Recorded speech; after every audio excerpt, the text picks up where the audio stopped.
tous, on se retrouve aujourd'hui pour une nouvelle présentation. Donc il s'agit d'un oracle cette fois-ci. Donc c'est le Tea Leaf Fortune Cards de Rae Hepburn et donc illustré par Shona Alexander, publié chez US Games Systems. Donc la lecture des feuilles de thé, c'est pas quelque chose que je pratique. Mais en fait, ce jeu, quand je l'ai vu sur Amazon, il m'a vraiment intriguée et j'ai regardé quelques revues et j'ai décidé de me le procurer. Donc en fait, il arrive déjà dans une très belle boîte en dur, un très beau coffret, avec un livret très complet, très bien expliqué, avec la signification de chacune des cartes, sachant que les cartes, il y en a 200 à l'intérieur, donc c'est enfin, c'est très très rare pour un oracle d'avoir un aussi grand nombre de cartes. Et au début, il y a des petites explications sur la lecture des feuilles de thé. Donc, je vais mettre ça de côté. Il y avait un petit pochon dont je ne me sers pas, mais voilà, si vous voulez ranger ou transporter vos cartes. Et ensuite, les cartes se présentent comme ceci. Donc, elles sont de forme circulaire. C'est vrai que je dois avoir deux oracles comme cela. Donc, celui-ci et puis un autre. Alors, je vais les sortir délicatement. Tac, tac, tac. Je mets le coffret de côté. Donc je les ai laissés volontairement dans l'ordre depuis que je l'ai reçu pour pouvoir faire cette vidéo. En fait, tout simplement, elles sont classées par ordre alphabétique. Et donc, il y a différents types de cartes, puisque vous pouvez le voir au niveau du verso, on a un très grand nombre de cartes rouges, on va dire, et on en a quelques-unes vertes et violettes. Donc, on va y venir dans le détail juste après. Alors les cartes glissent très très très très bien. Elles ont un fini glacé. Le carton est fin. Maintenant ça va, ça reste assez solide, mais je pense que la finesse des cartes fait que à force de le brasser dans le temps, je pense que les cartes pourraient peut-être s'abîmer un petit peu. Donc on a en fait une illustration avec un mot-clé en haut, enfin le nom de la carte, et en dessous on a quelques mots-clés. Et voilà, si vous voulez avoir des informations complémentaires et du détail complémentaire, vous pouvez aller vous référer au guidebook. Le dos est vraiment très très simple, hein, ça reprend le nom de l'oracle, il se présente comme ceci. Et voilà, comme je vous disais, avec une couleur différente selon la thématique des cartes. Donc on y va, on perd pas de temps. Je vais démarrer le flip through parce que sinon, les 200 cartes, ça va prendre un petit bout de temps. Donc je vous laisse apprécier la beauté de ces cartes. Je trouve que les illustrations sont très bien faites. C'est simple, ça va à l'essentiel et on comprend tout de suite, en tout cas, le mot-clé associé le nom de la carte associé à son illustration.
l'amour, le mariage, le bonheur, le succès, la richesse,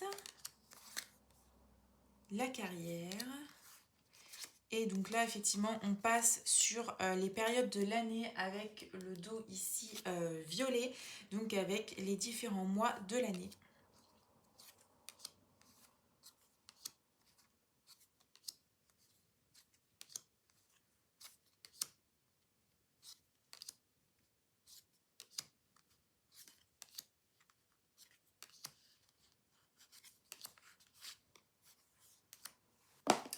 Et voilà du coup pour le flip through.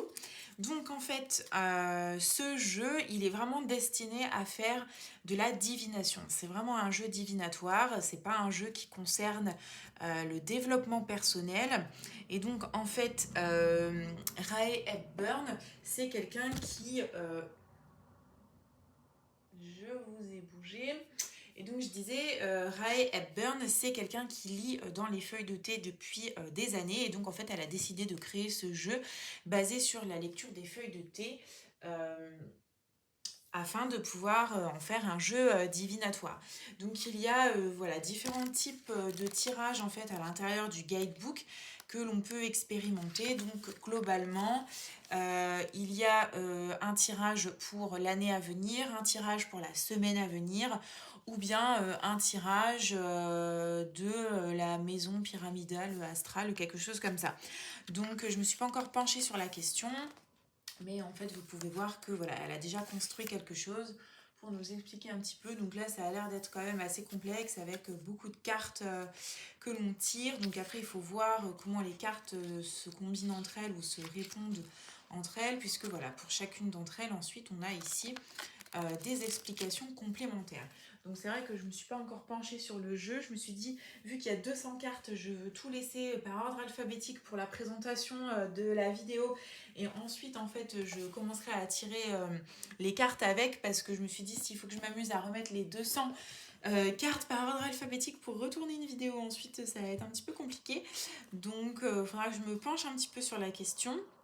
Mais voilà, ce jeu en tout cas, voilà, j'ai beaucoup d'attrait pour ce jeu, j'ai vraiment hâte de le découvrir. Je vais voir pour me l'approprier et peut-être qu'on refera ensemble sur la chaîne un petit tirage voilà, prédictif des énergies de la semaine à venir. On verra bien. En tout cas, ce que je peux dire, c'est que malgré le fait qu'il contienne 200 cartes, ce qui est énorme, je trouve que la boîte reste quand même assez compacte.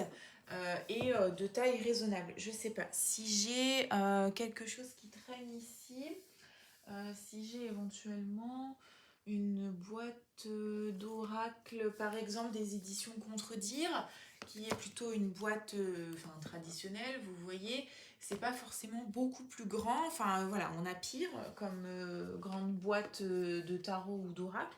Donc je trouve que dans la cartothèque, ça reste raisonnable. Donc voilà pour ce qui est de la présentation de ce jeu. J'espère que ça vous a intéressé, que ça vous sera utile. Et moi je vous dis à bientôt pour une prochaine vidéo.